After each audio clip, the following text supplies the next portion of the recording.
Thank you, Jan. It's nice to have you here.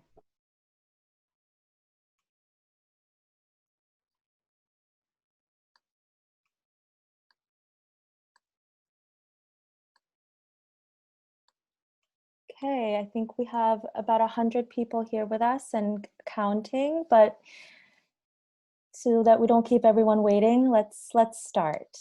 So welcome everyone. I'm gonna have Danielle say a few words before we begin. Undine, thanks for organizing us and getting us started. Welcome. It's good to have you all here today. I'm Danielle Arishtian York, Executive Director of 2164, and it's good to have you in this space for this important conversation and beginning opportunity for learning. Our intention at 2164 in meeting in this moment was to convene a conversation and an opportunity for learning.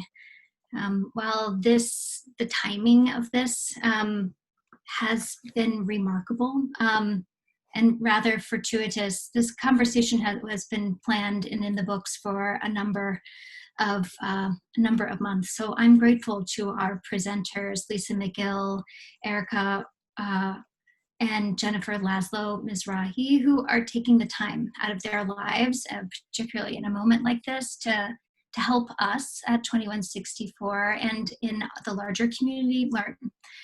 We're grateful to be able to leverage our platform and our ability to convene to bring voices like yours to the fore and help us learn together.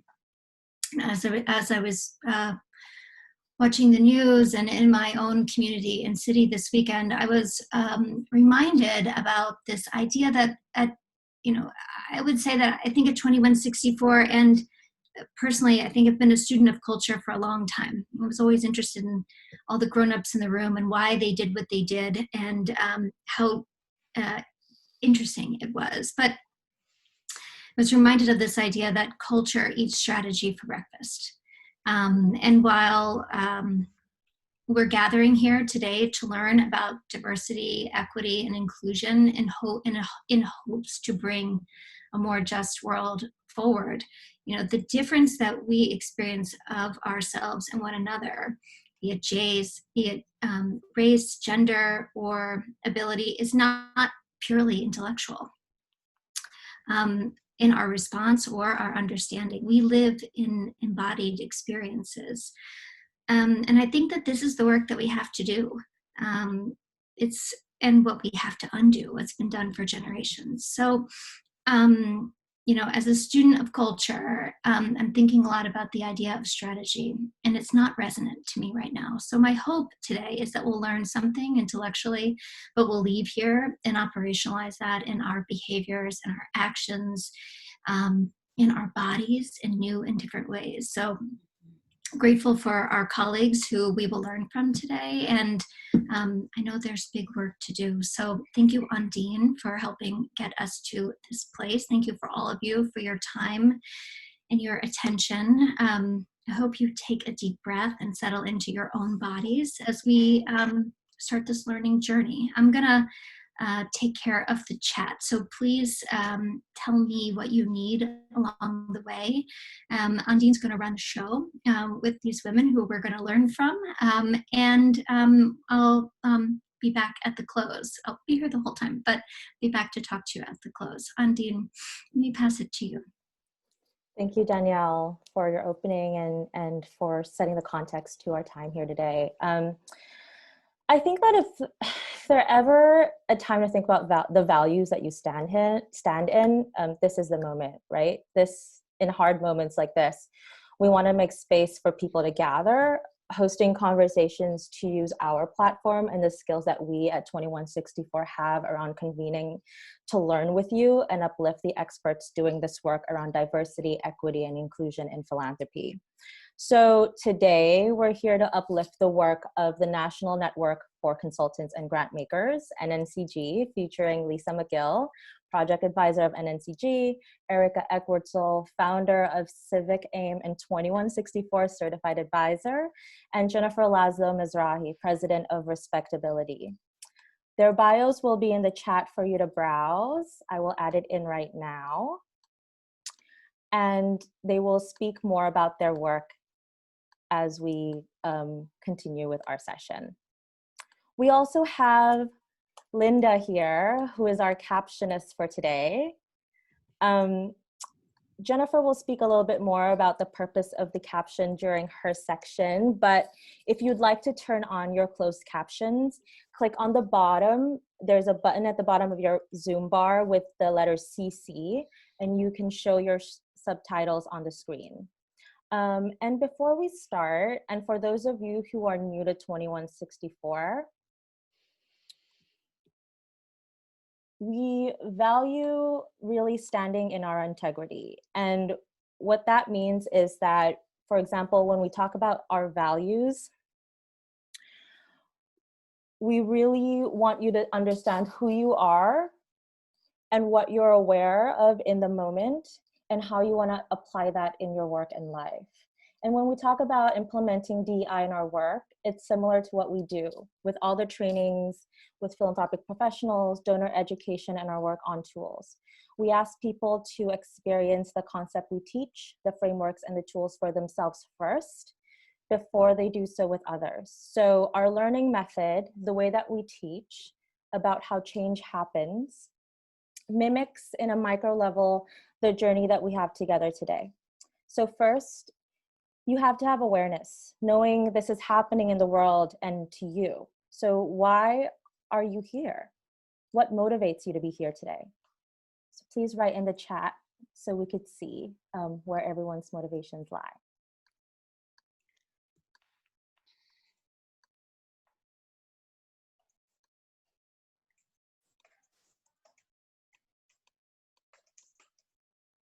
I want to listen and learn from Amy.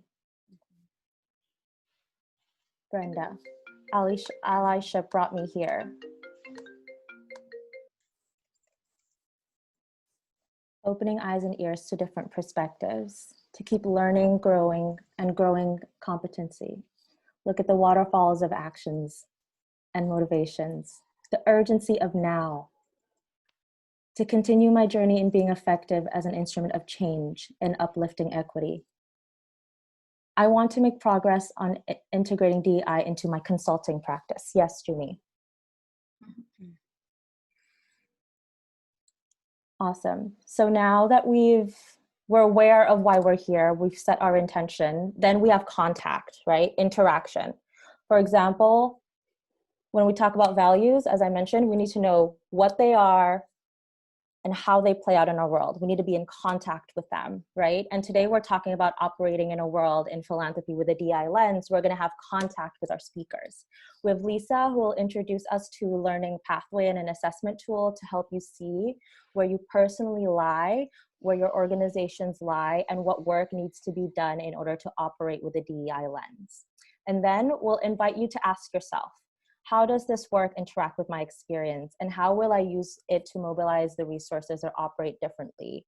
And we'll do that with the help of our peers today, Erica and Jennifer, who's going to share their knowledge and expertise.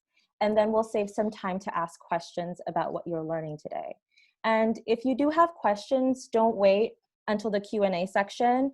As Danielle mentioned in the beginning, she's going to watch the chat. Use the chat as a waterfall to capture our curiosities, and Danielle will gather at the end 3 questions for our speakers to address. And then lastly, action, right? We at 2164 believe that you are the agent of change. So what are the next steps you can take to put this into action? Here's what we're hoping to learn. 1, you'll receive follow-up from us with a recording of this webinar and resources as a reminder to continue on with your journey. You'll read them, you'll forward them to your friends and to your community and to your families and colleagues to invite them to take action as well. 2, you'll come back to learn more with us as we seek to dig deeper in this topic, considering attending our values-based decision-making workshop on June 17th at 1 p.m. Eastern. At this workshop, we'll learn how to make and convene conversations on shared values with families, peers, and colleagues, especially during this time of great uncertainty. 3, you'll go out and apply what you learn in the world with trusted partners, families, and allies. Actively listening, being open to feedback, not being afraid to make a mistake or to be called out, and course correcting when needed. Then you'll commit to strategy for change, acknowledging that there is more for us to do and the work continues on. So those are what we'd hope that you take away from today. And to begin this journey, I want us to commit to some group agreements adapted from the People's Supper, an organization that works to build trust and connection among people of different identities and perspectives. And I chose this for us because right now we have 164 people in this virtual room from different walks of life, consisting of philanthropic advisors, funders, board members, next gens, professionals interested to learn about DEI with various perspectives and ideas on this lens. So I want to ensure that we are building not only a safe space, but encouraging a brave space and a courageous container for our learning today. And here's what's required for your presence. 1, be present and open to this experience together. 2, we want you to be bold and lean into your curiosity. And 3, we want you to speak and listen with truth and compassion, agreeing or disagreeing with respect and kindness. And we hope that you can welcome these agreements and adhere to them for the purpose of today. And if you don't feel that this is right for you at this time, we understand. And if you prefer to spend your time another way, that's okay too. So with that, thank you all again for being here. I'm going to give the mic now to Lisa McGill. Lisa, take it away. Thank you so much, Ondine. And I want to send a special shout out to our steering committee members, Erica and Sharmila. They're also with 2164. And at some point they reached out to us and said, you know, these two groups should really connect. There's a lot in common. And why haven't you had the conversation? So this is the beginning of an emerging partnership. So my name is Lisa McGill. I am a philanthropic consultant. I'm also a project advisor for the National Network of Consultants to Grantmakers. And basically our mission is to increase the quality and effectiveness of grantmakers by strengthening the practice and effectiveness of philanthropic consultants. So I'm going to spend a little bit of time with you today, change slide, talking about our DEI initiative. We started the initiative, maybe 2 years ago, really to kind of make sure that we were part of the solution for advancing DEI, which is diversity, equity, and inclusion in the philanthropic sector. And so we decided to lean into a few dimensions of diversity, equity, and inclusion. And so gender is one, race is one, LGBTQ issues, and then disability inclusion. And we borrowed that lens from the D5 Coalition, which is sort of like just wrapping up now, but it became a really good way for us to provide some on-ramps for folks who were interested in the issue, were committed to the issue, but didn't quite feel like they had the language or tools to get started. One of the things that we've tried to put out there is that our DEI initiative is not about all consultants hanging out a DEI shingle, right? That part of it is about being proficient, knowing when you need to have conversations with your clients to really sort of get them familiarized with what they should be doing, but then also knowing when to sit down, knowing when to kind of partner with other consultants who are well-versed in what it looks like around DEI frameworks, whether that's disability inclusion or racial justice or gender equity. So the DEI initiative is to improve the quality and effectiveness of consultants to enhance the impact of philanthropy in creating a more just, equitable, and inclusive world. We also have the goal of recruiting, developing, and advancing more qualified consultants with deep DEI commitments, methods, and tools to integrate into their consulting practices. And then, of course, we always hope to help our members, clients, and typically those are individual donors, foundations, whether that is a community foundation or a private foundation, in comprehensively integrating a DEI lens in their work. Next slide, please. So we are committed to learning pathways. And right in front of you here, you have a little bit of a continuum of what a learning pathway might look like. As consultants, you know, you have folks who have an area of expertise. Typically, you know, you do have some generalists too, but our goal is to always be in learning mode around what it means to be a person of the world, what it means to be a consultant, and then how we can help our clients. So here you have assess, clarify, own, explore, and focus. And I hate to put stuff in a linear way because sometimes things aren't linear. Life isn't linear. But at least this provides a visual of how you can start thinking about the learning process.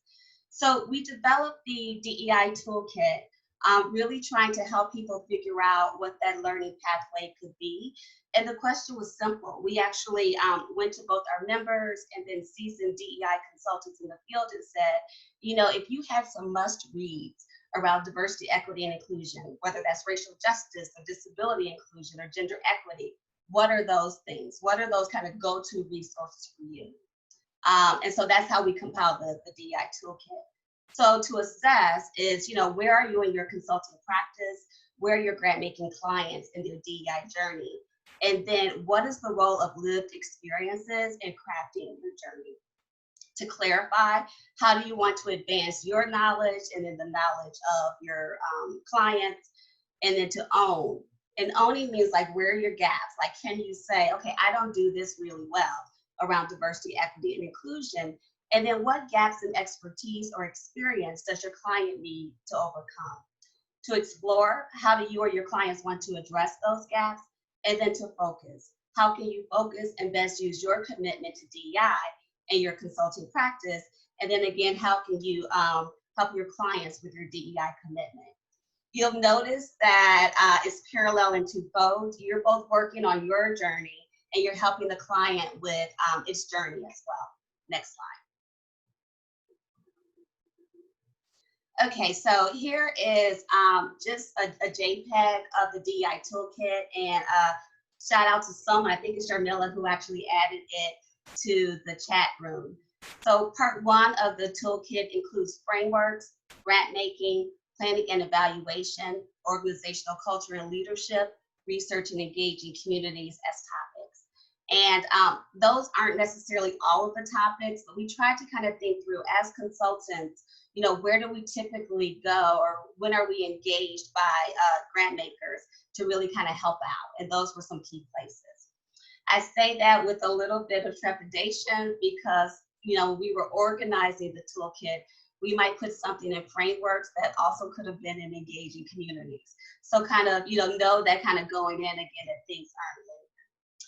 The second part is a part that includes perspectives from the field. And actually Jennifer, whom you'll meet later on, is one of those consultants and leaders on DEI that we've included. And we tried to do a mix of a field, right? A bit of, can we find folks who work with philanthropy serving organizations, PSOs, people who work with family foundations, folks who may focus on racial justice or disability inclusion, just so that you could get a feel as a reader of what their experience has been, how they tackled an issue with different types of clients. Next slide. So the other thing I'll say, and I missed it on the other slide, is that the last piece, thanks so much, Undine, is we have complimentary DEI webinars. Typically, as a member of NNCG, you participate in monthly webinars, which are either content focused or professional development, or it may be a particular skill set that we're working on. So at the end of this resource, we have curated some of our best DEI webinars, and they're complimentary, and everyone has access to them. Next slide.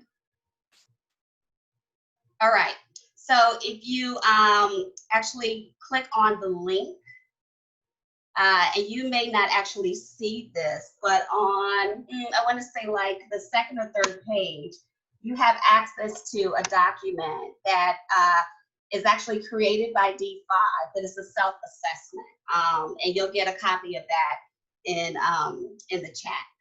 So this is step one of, thinking about how you can help your clients.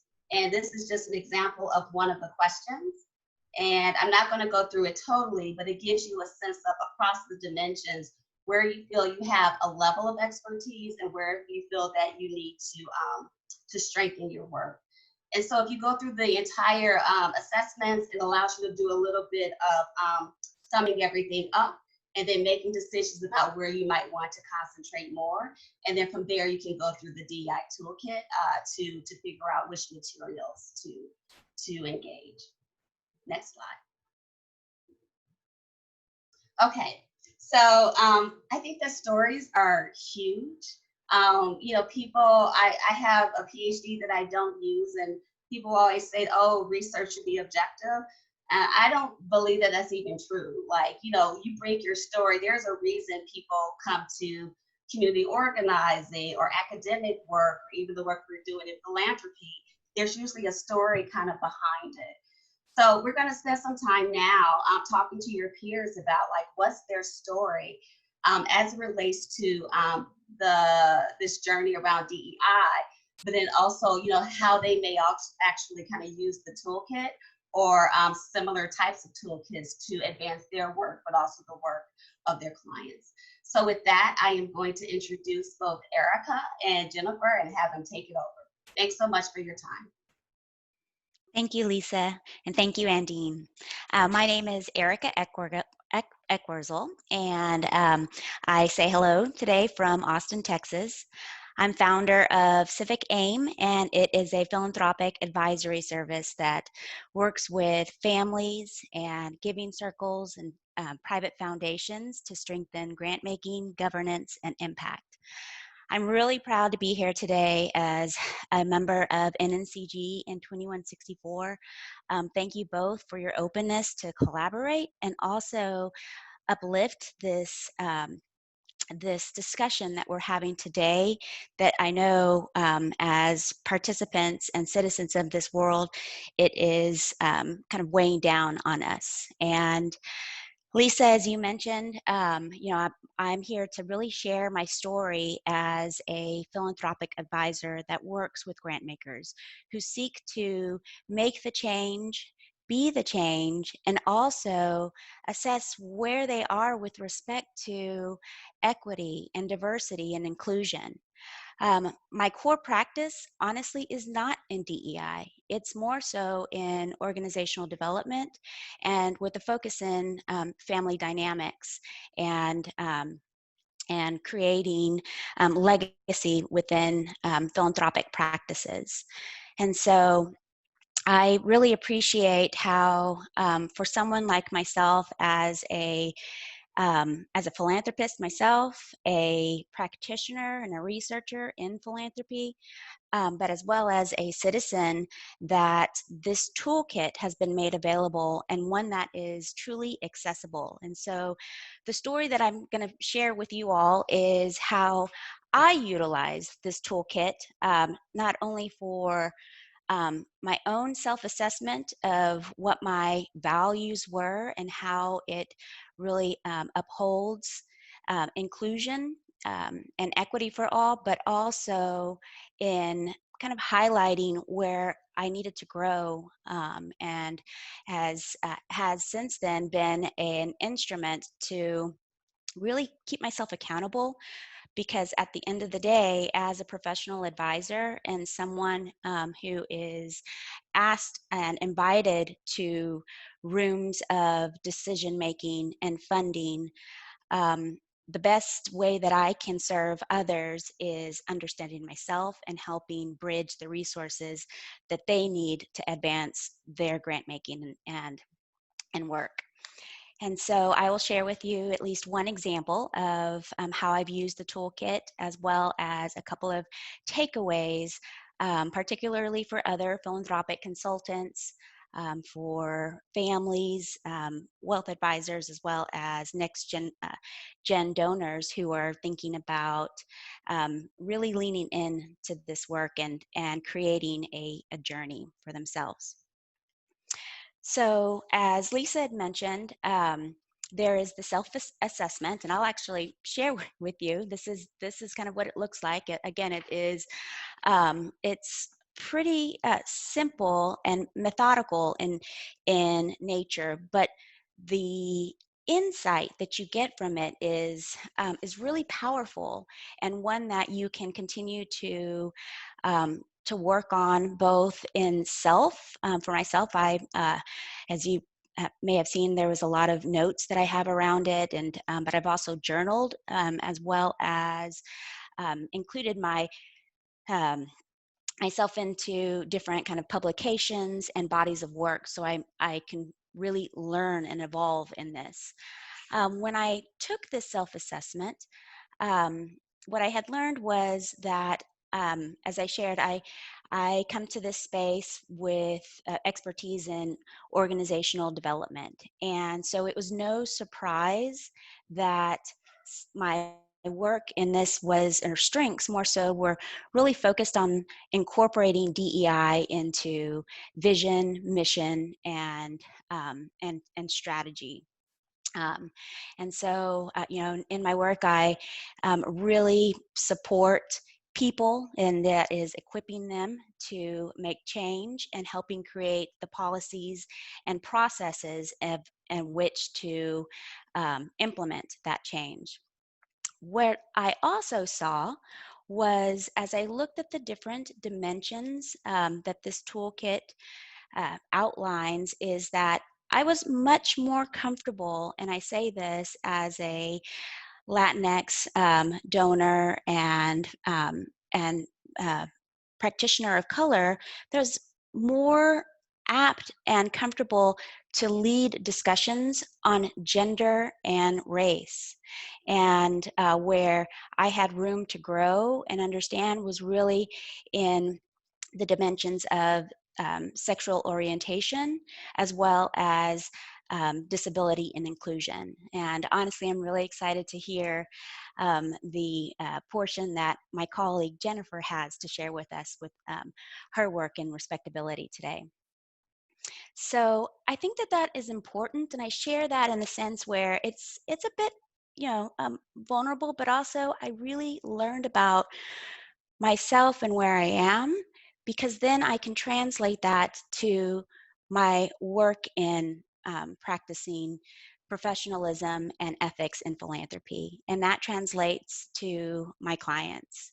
And so that's where I want to go secondly with, and have working with clients who, of course, as we all know, are wanting to do better in this world. And the reason that they call in experts or people um, who have really focused in on philanthropy and the models of giving and how to learn, and is to help advise them in that. And so for me, I lead a lot of board meetings and family retreats and strategic planning. And particularly today, I want to share with you a story of a family foundation that I've worked with or continue to work with. And at this time, they had invited me to help lead a discussion around succession planning. And in this, they were looking to incorporate the next generation in their work, and they wanted to do this in a very thoughtful and methodical way. And so one of the first retreats that we had was really kind of bringing them to the table, sharing with them the work and the history of the family, the legacies that they had hoped to create, and also the work and building community. And of these series of discussions, what was found, or the reception from the next generation members who were there at these discussions, was, where is the community in this? We see our family, we see we see leaders, but where are they, and where is their voice in the decisions that we're making?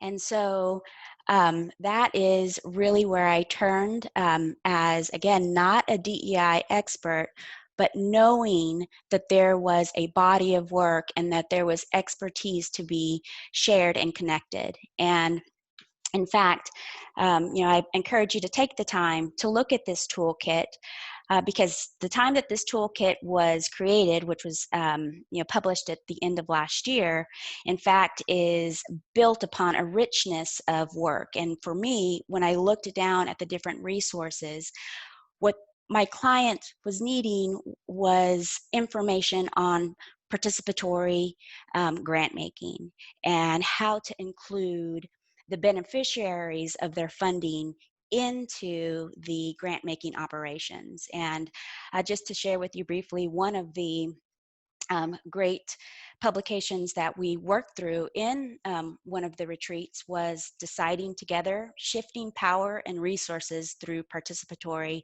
Grant Making. And this was published by Grantcraft and other renowned and research-based organizations. And so it was, again, kind of connecting the family that I was working with and their giving and kind of their planning of how to be more in tune with their values, but also open to what they were hearing from the next gen leaders. And an outcome of that, and this journey still goes on, is that they have renewed their mission, but also included a value of inclusion. And this has also led to the development of a vision statement of a 30-year-old organization that did not have one, but specifically calls out citizen philanthropy, which is, again, underscores the participation and involvement of the community in their grant making. And so there is a wealth of information in this toolkit. And so as I move on to my third point of how you can use this is, I would start with yourself. I would start with just reviewing what the toolkit has, taking a moment to kind of, explore and review the different articles and publications. And then I would also encourage you to take some time to take the assessment and to reflect on what was showcased and where you do stand as a strength, but also as a citizen where we can evolve and help uplift others. Because I truly believe that the reason that we are here today, the reason that you're on this call, is because you do have a love and do uphold a love for mankind. And that's why we're here. And so, again, I really appreciate this opportunity to share my story as a citizen and philanthropic advisor. And I encourage those that are listening today to not only take a moment to think about what we're sharing, but also utilize these resources in your daily practice.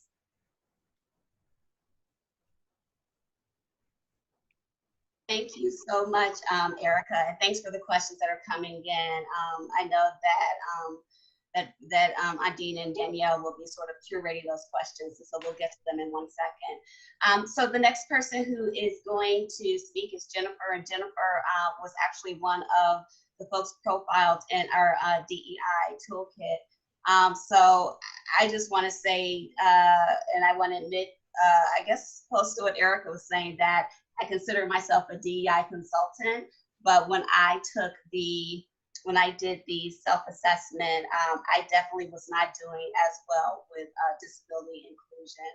And that's one of those things that you have to kind of own and then figure out, well, who can I go to, who's a resource, and I can build up my proficiency before I actually think that I can go out and hang out a shingle, right? Like, when can we kind of partner as groups?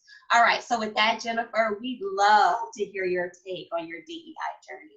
Thanks so much. Thank you, Lisa, and thank you to all of you who organize this and all who are listening. And I just want to also say that in terms of core competency, that I feel somewhat awkward as a person with white and other privilege speaking on a day like today after so much police violence and structural racism in this country.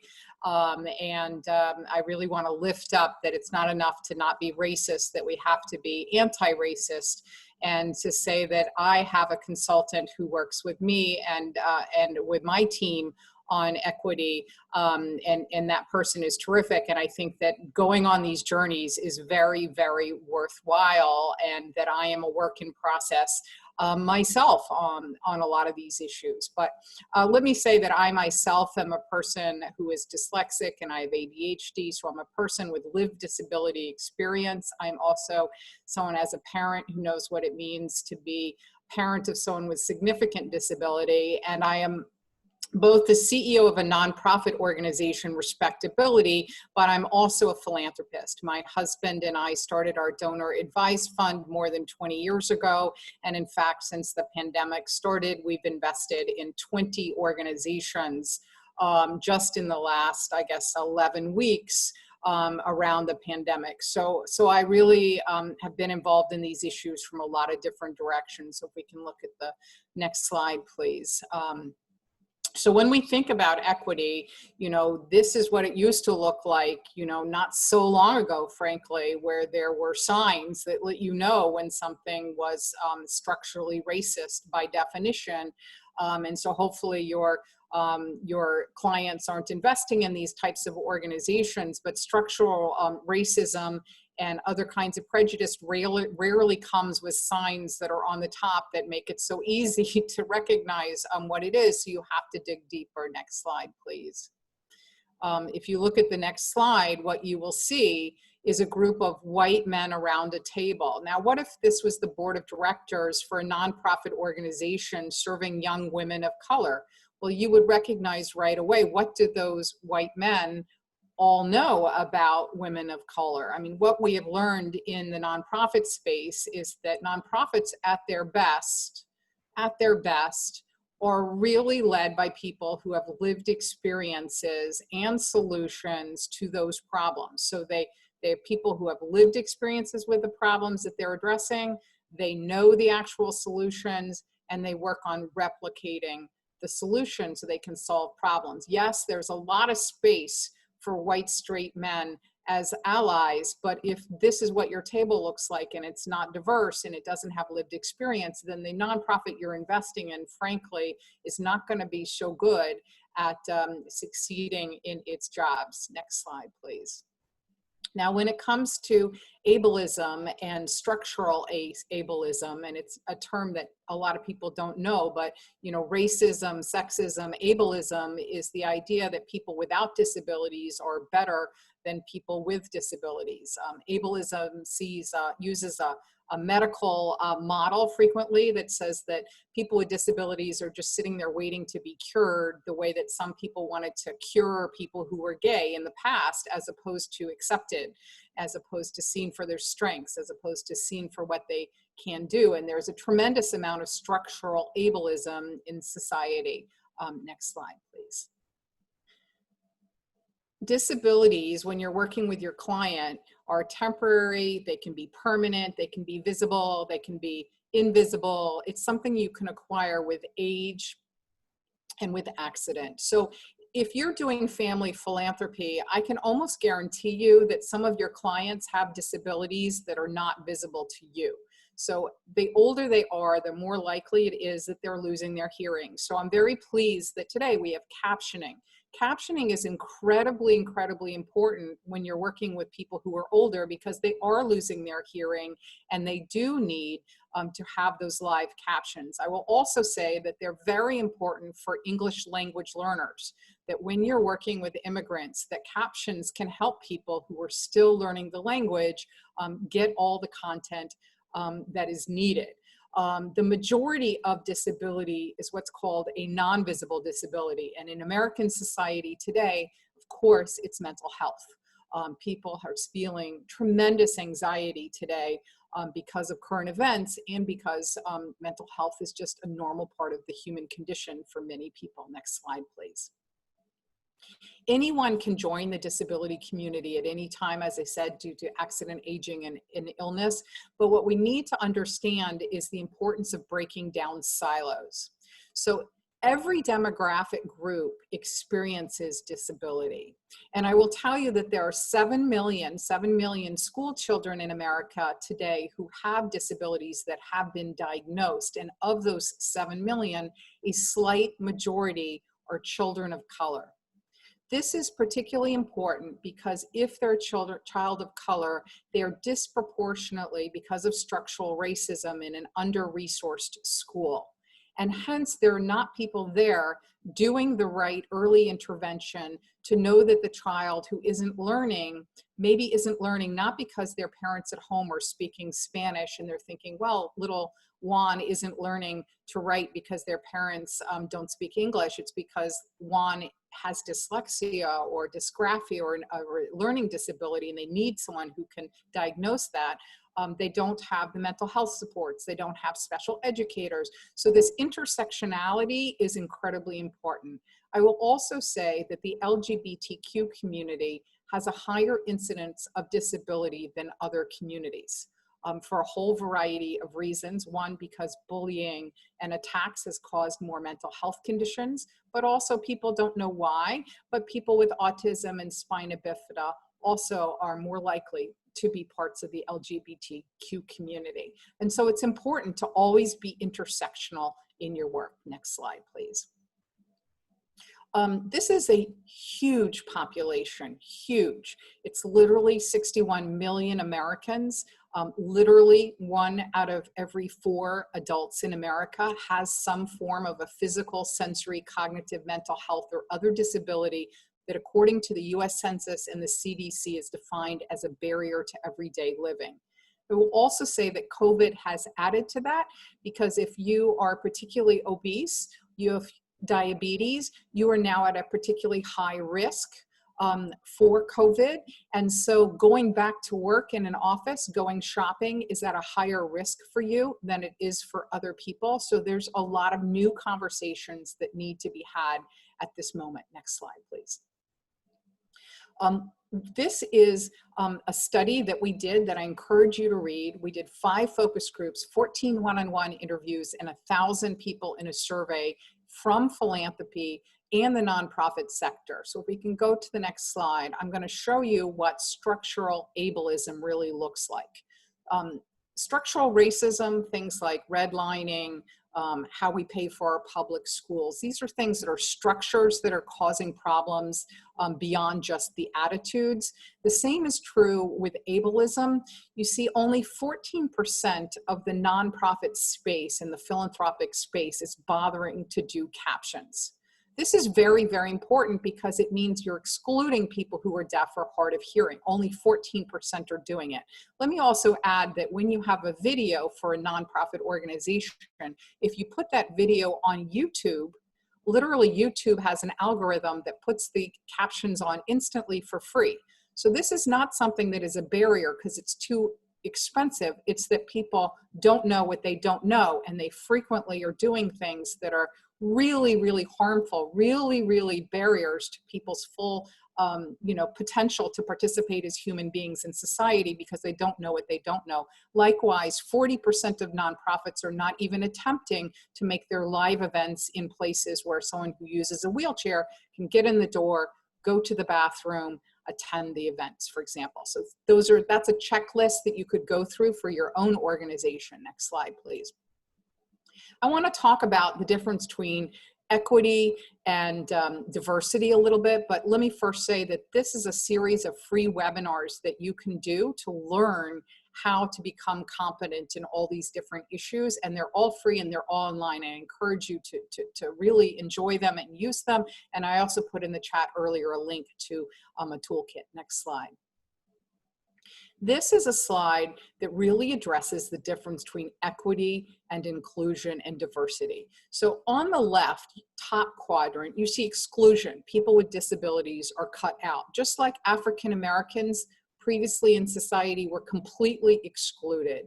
Segregation on the right-hand quadrant on the top is when they say, you know what, we're having a prom just for people with disabilities, and oh, let's go celebrate that there's a prom just for people with disabilities. Hello? Could those people attend the regular prom? And if they attended the quote unquote regular prom, would they have felt welcomed or respected there? Segregation is when you might offer the same event, but is it the same opportunity to be included? Integration sometimes can mean that there are people are invited and they're physically present in the same room, but they're not present in terms of their ideas. I remember when I went to college. So I went to Emory, and when I went to Emory, they were working hard on quote unquote integration. There were literally only 18 people who were African American in my freshman class. And guess where they sat in the cafeteria? At a table all together. They weren't really fully included when they first came there. And when I left my senior year, our class president, Lonnie, was African American, completely included and accepted by 100% of the population. But that was intentional, that people were working to accept people. Inclusion is not when you build a party and invite people who are quote unquote different to the party. Inclusion is when all the different demographics, all the different perspectives are brought together to invent the event, to figure out the solutions collectively together. Next slide. I'm going too slow, so I apologize. So this is on GuideStar. I just want to really encourage everyone to use GuideStar's demographics. This is really important as a funder. I always look, because I want to make sure, frankly, that if I'm supporting a nonprofit, that they don't overly pay their CEO. This is a personal pet peeve of mine, you know, that if they're paying their CEO $700,000 and then I hear their junior staff is making $40K with no health care, like really, what kind of values does that organization have? But the demographics is incredibly important on GuideStar, and you should ask all your grantees, your funders should ask all your grantees to be sure to do all the questions on GuideStar to lay out.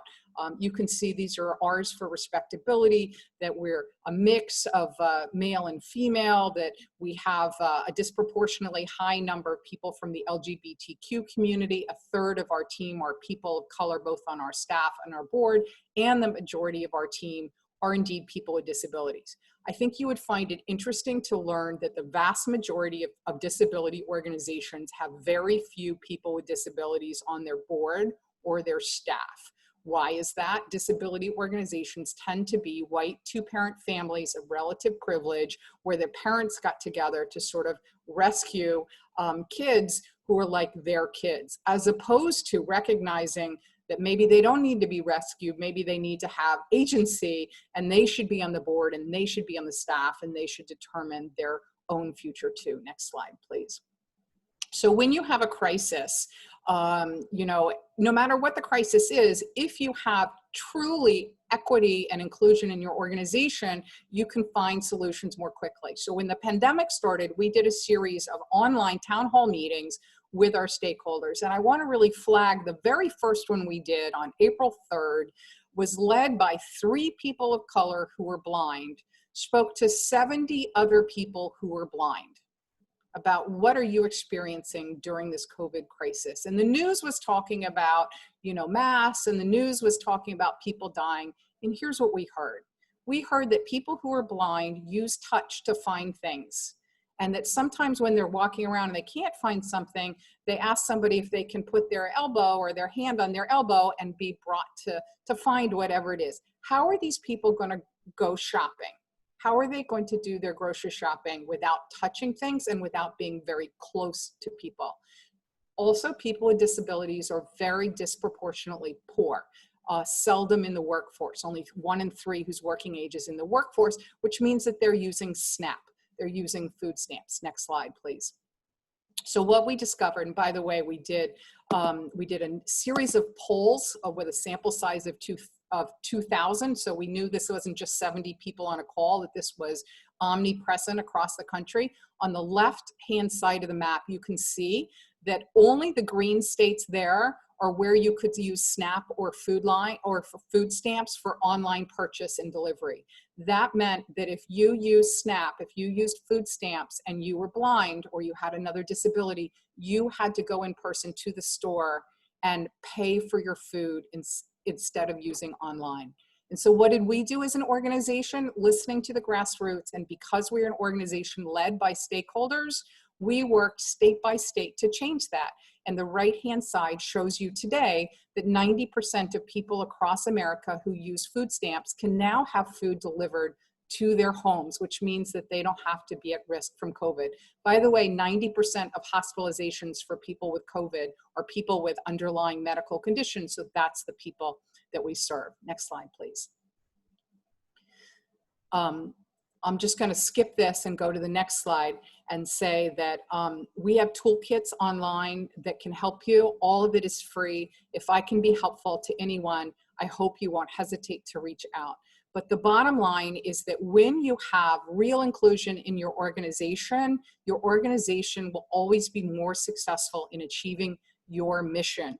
And that I really hope that I can be helpful to you. And I want to thank Lisa McGill for doing an extraordinary document. This guide is exceptional, and everyone involved with it, Andy and everyone, it is an exceptional document. And I hope the people on this webinar will take the time to read it. So thank you.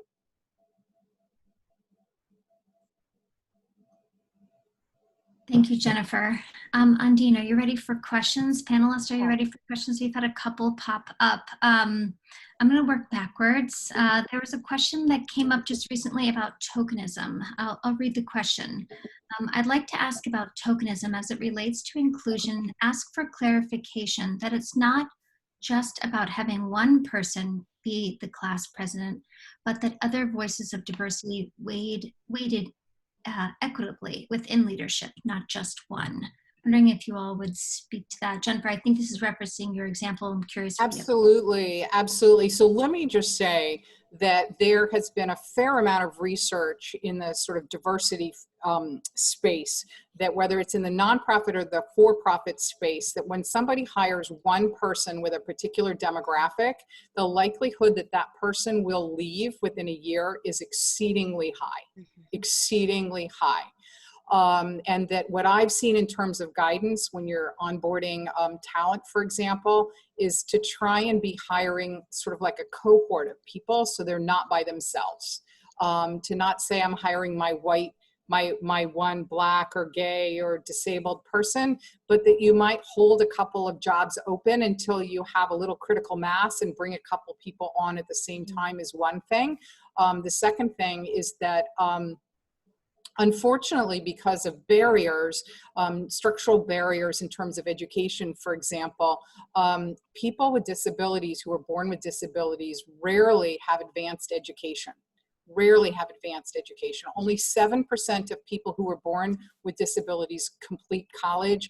They're almost always white from two-parent families, or they were adopted into a white two-parent family.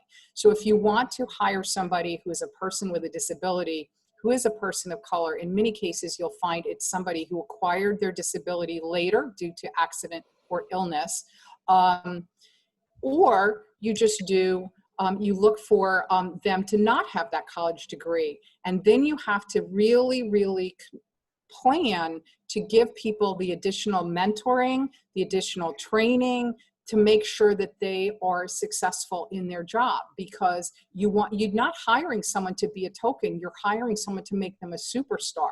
So I know in our organization that many of our staff members have executive coaches or mentors, and that we put a lot in our training budgets. But you're right, and we've had this in our own organization that sometimes we haven't done a good enough job, and this is a very, very, really, really painful and important issue to address. Jennifer, thank you. And I'm going to turn it to Undine. There were two other great questions that came up about language. Lisa addressed some of them in the chat, but Undine, could you lead us through the last two questions? And then Yeah, I want to combine this because I think they relate to each other on language and terminology. And Lisa, you did say it in the chat, but I would love to elevate it up here for everyone to hear. But the first question is, have you been asked to use terminology other than DEI? My social justice org feels DEI as mainstream corporate white supremacy type of term. My org talks about more in terms of belief in social justice or the population you serve, and dismantling systemic and institutional oppression and the barriers for QTBI POC communities. The other question is a terminology around disability. Is it still a primary term for describing different abilities or supplemental needs among individuals, or has that been updated? Is there any other ways that we could reference the community? So I think first Lisa around language, and then Jennifer on terminology? So with the DEI toolkit for NNCD, we were intentional around saying DEI and then using the D5 coalition's terminology. And part of that is just kind of recognizing that some of our members and some philanthropy consultants kind of needed on-ramps, and it was a term that folks were familiar with. And again, you know, we were working sort of for folks to be proficient instead of trying to get them to be experts. The other thing I would offer is that as I was working on the DEI toolkit, I was also working with FREE on their racial justice for grant making toolkit. And so I could do both things at the same time and then kind of realize that people are in different spaces. I don't do language policing, I'll be honest with you, unless you say something that is like terribly offensive. If I know that you are committed, if I know that you are trying to learn, if I know that, you know, there's a progression there, I am not going to be the chick who's like, you call me Black, I think of myself as African American, or really I'm this. That's just not me. But yeah, we have these conversations all the time. But when we get into the point where the conversation stop actual action and doing stuff, that's where I kind of pause on having more conversations. But that's just kind of me personally. But I will say that in my, when I do consulting work with foundations and they're like, oh, we want to do equity. I'm like, are you talking about racial equity? Are you talking about LGBTQIA? You need to be clear internally and you all need to have a common language so folks are on the same page internally. It will impact operations. It will impact talent, how you do grant making. You have to be really clear there. So we go through a process of developing some of that common language. Awesome. And if you have any additional resources on that, please add it to the chat and we could always circulate it after our call. Jennifer, a question around terminology, and we have 2 more minutes, so I want to make sure that we end on time. Yes, well, our toolkit has a whole session on terminology. I believe at ATP, ask the person if you have a question, but people want to be called by their name, not by their disability. So that's really important. But there was a question that I think is really important about GuideStar that I would really like to address. And that is that every nonprofit organization is significantly advantaged if they get the platinum status on GuideStar. And so I think that one of the most important takeaways that you can take from this conversation is to go back to all of your clients and ask them to write to 100% of their grantees and encourage them to go for GuideStar Platinum.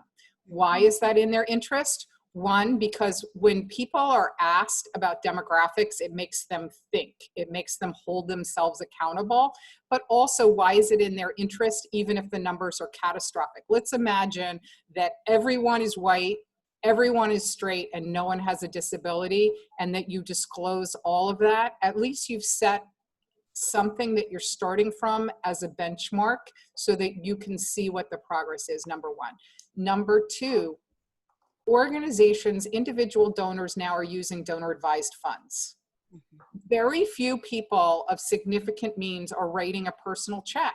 They're using Vanguard, they're using Fidelity, and Fidelity and Vanguard are now linked to GuideStar.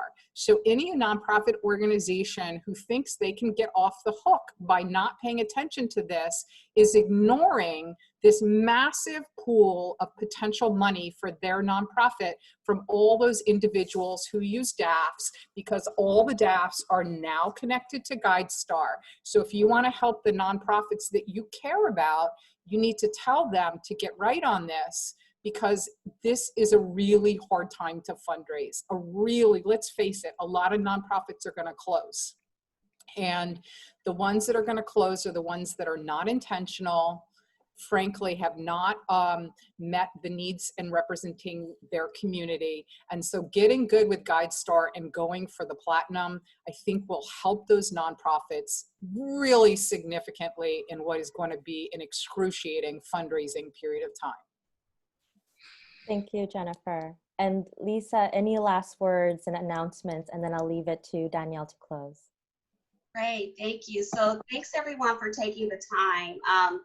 There was an additional question around ageism, and I love it because that actually lets us for NNCD kind of dig into another dimension. So stay tuned for that one because I'd love to bring that up at the steering committee. This is definitely a learning journey for us. So what you have in front of you are some of the upcoming events for NNCD.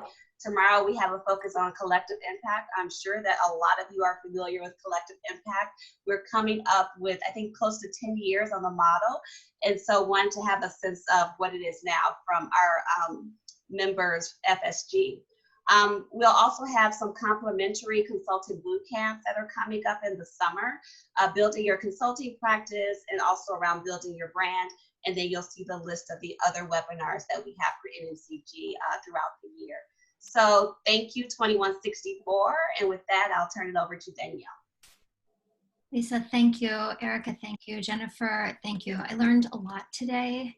You know, I thought the way that you opened step one in this toolkit is really self-assessment. And I've been thinking a lot about myself and my own organization, and am grateful for your willingness to raise the issues we need to pay attention to. That we need to pay attention. I know I need to pay attention to privilege and to race. I need to think about how I'm going to lead my own nonprofit in new and different ways. My hope is that others on this call and webinar will want to do the same, to take action in themselves, in the organizations they lead, to make the world a better and safer and more just place. So thank you. Thanks for all of you who asked your questions. It takes courage to stumble and but to try. And I think at least I'll say, I think we as an organization are trying to be courageous in moments like this and to convene conversations and to learn without the answers. So thanks for all of you who did that and modeled that for us today. Thanks for bringing your wisdom and your stories. Undine, I'll give it to you. Yeah. And your journey continues. I guess the last thing I want to say is that this is a conversation that we're having in the midst of a ripple effect caused by a handful of moments. Not one, not two, not three, not four, not five that's occurred in these past few months and years. But the issues with race relations in this country are not new. The issues and challenges that people have in disability are evergreen. Ageism is not a new issue. These are all existing issues and all multi-layered and intersectional issues that will not go away until we understand how to truly get to the root cause of these problems. And that is, you know, up to us to do our own self-work, to understand where we are, to get and do this self-assessment, and then to teach our neighbors, our family members, our communities to do this work alongside with us. So for the continuation of your journey, we hope that after today you will read the resources that we're sending. You know, we've seen a lot come in the chat. I will organize that for you all. We will share the recording and the resources with others you know that need them. So do your own organizing, people. And then lastly, you'll learn and take action at either NNCG's events, our events, other nonprofit partners and donor convenings that you are a part of. It is up to us to finish and do this work. So thank you to our speakers, and thank you, Danielle, for your leadership at 2164 and for all of you all joining us. Thank you so much. Bye, everyone. Thank you for letting us learn with you. Bye, everyone.